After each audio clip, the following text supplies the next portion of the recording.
اے ایمان والو، اگر تم میرے راستے میں جہاد کرنے کی خاطر اور میری خوشنودی حاصل کرنے کے لیے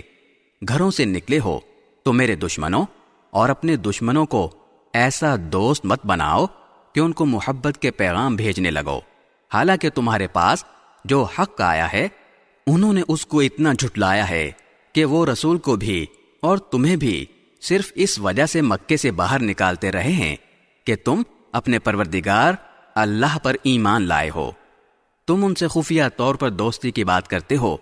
حالانکہ جو کچھ تم خفیہ طور پر کرتے ہو اور جو کچھ اعلانیہ کرتے ہو میں اس سب کو پوری طرح جانتا ہوں، اور تم میں سے جو کوئی بھی ایسا کرے وہ راہ راست سے بھٹک گیا۔ اگر تم ان کے ہاتھ آ جاؤ تو وہ تمہارے دشمن بن جائیں گے اور اپنے ہاتھ اور زبانیں پھیلا پھیلا کر تمہارے ساتھ برائی کریں گے، اور ان کی خواہش یہ ہے کہ تم کافر بن جاؤ۔